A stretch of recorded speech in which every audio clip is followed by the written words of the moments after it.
Hey everyone, this is Paul from Thinking Christian, and in this video I'm going to react to Crash Course Philosophy's video on St. Anselm's ontological argument. Now, as I was doing research for my video on the ontological argument, I came across this video, which I believe is the most viewed video on this argument with 2.8 million views, and yet I think it really misses the mark both in understanding the argument and also makes some mistakes in epistemology.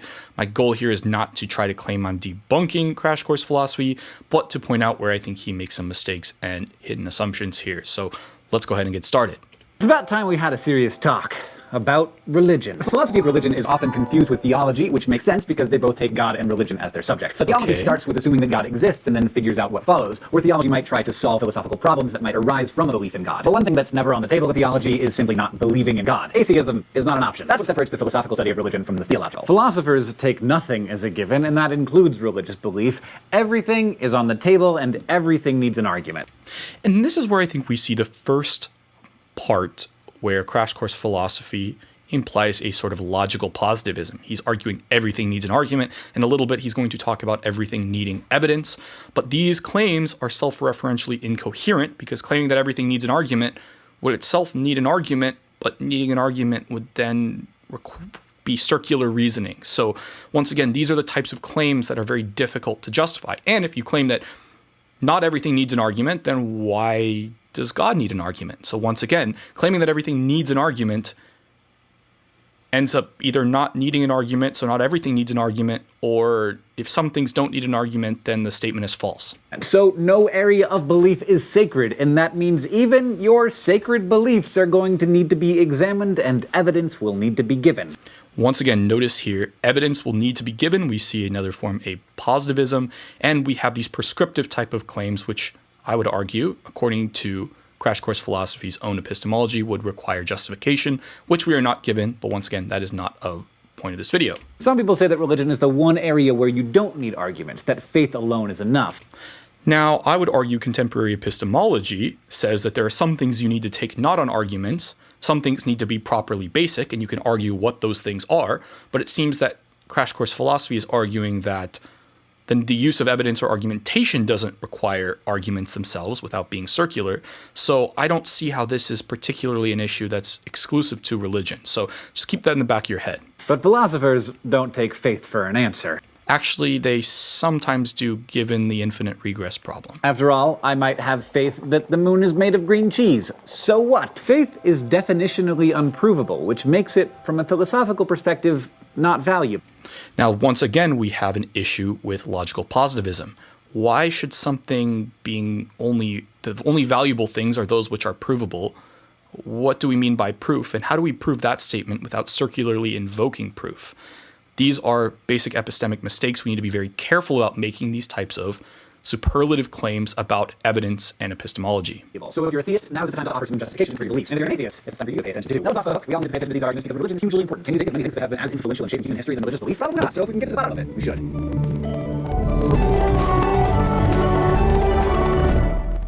I'll get to God in a minute, but first I'm going to go over a few things that the philosophy of religion is not. It's not about believing what every parent taught you, because that doesn't prove anything about the truth of a religious belief. If how you were raised proves something about religious truth, then every religion, and therefore also no religion, would be true. So how you were raised can give you a reason that you hold a certain belief, but it says nothing whatsoever about its truth. Philosophy of religion is also not the study of the Bible, because you can't use what's written in a book to prove the truth of the book. Once again, notice here the aversion to circular reasoning, which I agree with him on, but we need to make sure we're not applying this to our own epistemology about arguments and proof, which I'm arguing Crash Course Philosophy is doing. You need outside evidence. There's also a whole area of scholarship devoted to understanding the Bible by considering the time and place in which it was written, and such study can be very helpful in understanding certain things about religion. But it doesn't help us here. Philosophy of religion is also not religious anthropology or religious sociology or psychological understanding of reasons for religious belief. Those are all wonderful things that you can and should study, but they are not what we're studying here. What we are doing is considering whether we can offer arguments in support of belief in God's existence. And a long time ago, there was a man who argued that God's existence is provable. 11th century French monk Anselm of Canterbury. He offered a deductive argument for the existence of God based on what he understood to be the nature of God's being, or the definition of God. Now, I think Crash Course Philosophy is right here. He is arguing and he is providing an argument based on the nature of God's being. But where Crash Course Philosophy misunderstands St. Anselm's argument is that he takes out the being part of greatness.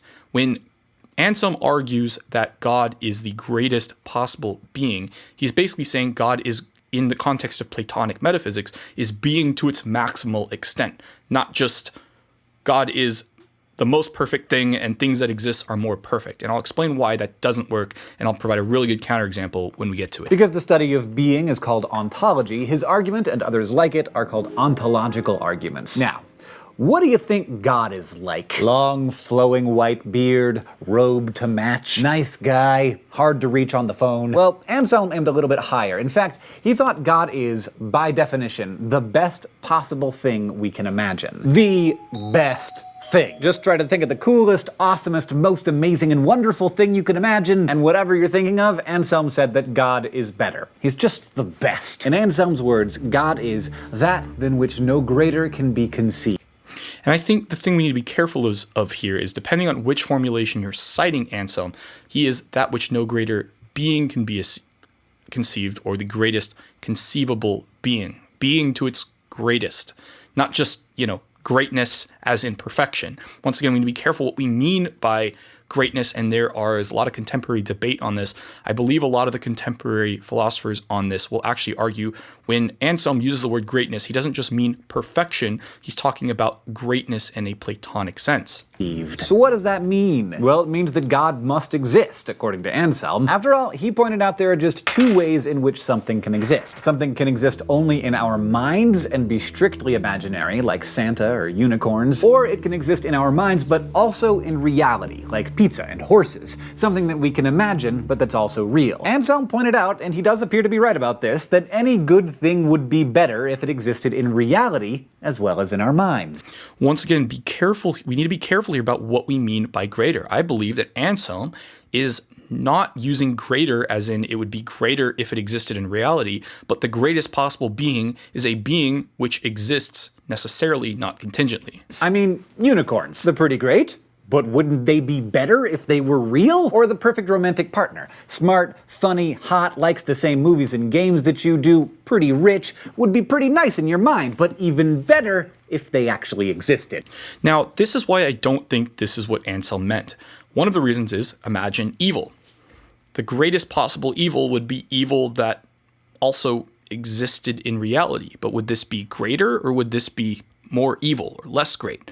I think this leads us to a contradiction. So I don't think there's a way that Anselm is just using greatness in terms of, perfection as we know it. I think he's using greatness in terms of the Platonic sense. Well, Anselm thought so too. And from there, he believed he could prove God's existence. Because if we define God as the greatest thing that we can conjure up in our minds, the only thing that could possibly be greater than him would be a real version. And since we're already imagining the greatest thing possible, there can't be anything better, therefore God has to exist both in imagination and in reality. Anselm was sure that he had done it, deductively proven God's existence in a way that was immune to error. Here it is one more time, laid out as a philosophical argument. God is the greatest thing we can think of. Things can exist only in our imaginations, or they can also exist in reality. Things that exist in reality are always better than things that exist only in our imaginations. If God existed only in our imaginations, he wouldn't be the greatest thing that we can think of, because God in reality would be better, therefore God must exist in reality. Anselm thought this was a tidy little argument, but one of his contemporaries, a fellow French monk named Guanelot,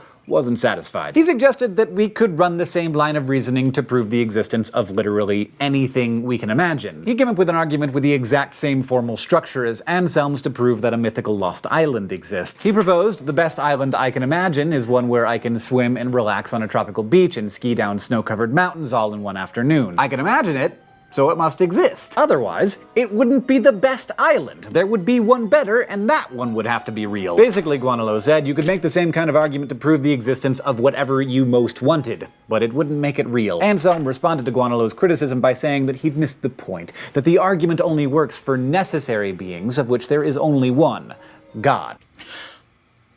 Crash Course Philosophy is going to argue that this is begging the question, but this is not begging the question if being itself is maximally great when it is necessary. Once again, this requires us to understand, or at least allow the admission of, Platonic metaphysics.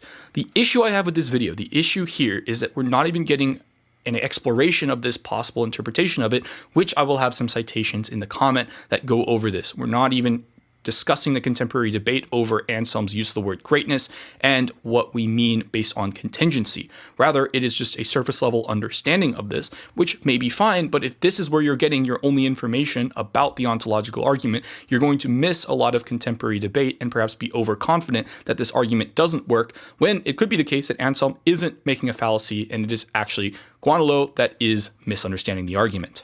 Folks, what we have right here is a classic example of the fallacy known as begging the question. A fallacy is a flaw in reasoning, something that weakens or destroys an argument, and when you beg the question, you assume the very thing you're trying to prove with your argument. By adding this idea of a necessary being to his definition of God, Anselm makes God's existence a part of the definition of God. Not necessarily. Once again, if necessary being is being to its greatest amount, if contingency is less maximally great than necessary being, then once again, we're not doing this. And I think this is where Anselm's reply is correct. Notice how he doesn't try to address the issue. He doesn't basically say, no, we're not just imagining anything into existence. He's trying to correct Guanalo's mistake and misinterpretation of the argument. And this is what I think Crash Course Philosophy is missing in his discussion of this. A necessary being is one that must exist, so Anselm's response assumed the very point of contention to be true, that God exists. Other philosophers since Anselm have tried to save his argument by tweaking it in various ways, and dissenters have continued trying to deflate them. One of the most famous objections came hundreds of years after Anselm's time, from the 18th century German philosopher Immanuel Kant. Kant offered the point that, as he put it, existence is not a predicate. A predicate is just something that's said of another object. And Kant thought Anselm's mistake was in thinking that existence is something that can be predicated upon a thing, or used as a defining characteristic. Once again, I think Kant is right in this particular case, but I think Kant is coming from a tradition of Aristotelian metaphysics, which of course was due to Thomas Aquinas, who came after St. Anselm, whereas Anselm is a Neoplatonist, so we need to be very careful here. I think Anselm is not making a mistake. Rather, Kant is the one. I agree with Kant in the sense that you can't use this as a defining characteristic, but I don't think that's what Anselm's doing. He's taking being in its maximum case to be necessary. For example, if a triangle exists, it necessarily has three sides, but it could be that no triangle exists at all because the idea of existence isn't part of how we define a triangle. If existence is how we define part of being, or being itself, then this argument does not work. And I think this is where Kant misunderstands the argument. Likewise, Kant would say, if God exists, then he must be the greatest being that we can imagine, but that does not mean that he does exist. I agree with Kant in this case, but I think once again, Kant is missing the point. Predicates add to the essence of their subjects, Kant explained, but they can't be used to prove their existence. British philosopher John Wisdom came up with a thought exercise that sounds a lot like a debate over an ontological argument. It's called The Parable of the Invisible Gardener, which brings us to this week's Flash Philosophy. Let's go to the thought bubble. Person A and Person B return to a garden after a long absence and notice that a few of its plants are still thriving. Person A says a gardener must have been tending the garden while they were gone. Person B doubts this is true, so they agree to wait and see if a gardener shows up. After some time passes, they see no one, so Person A says the gardener must be invisible. So they put up traps and bring in bloodhounds to catch him. When no one is found, Person A says the gardener must be intangible as well as unsmellable. To which B replies, what's the difference between an invisible, intangible, unsmellable, entirely undetectable gardener and no gardener at all? Thanks, Thought Bubble. Can you guess who A and B are really talking about? To give you a sense of how long... Once again, I think if the implication here is if they're talking about God, the arguments for God that rest on this rest also on contingency and the necessity of a finite past, as opposed to indetectability. And this is once again where I think we're pushed up against Crash Course Philosophy's logical positivism, which I'm going to argue is self-referentially incoherent and self-defeating. This back and forth has been going on among philosophers trying to either prove or disprove the existence of God. John Wisdom came up with this parable in 1944, nearly 1,000 years after Anselm and Guanalo. Today, we introduced a new area of philosophy of religion, and we learned about... So, once again, my point here is not to try to claim that Crash Course Philosophy is a bad presenter of these arguments, but I think he misunderstands Anselm's argument. And my main issue here is that he's not even giving the literature a fair shot. The fact that there are different interpretations in the literature, and there have been, by very prominent philosophers. We're only getting one side of the story here, which once again, I would say be sure you are understanding these arguments before you claim to be debunking them, or you can end up debunking a straw man, which is what I think Crash Course Philosophy is doing. Anyway, thanks for watching. Let me know what you think in the comments, and I will see you in the next video.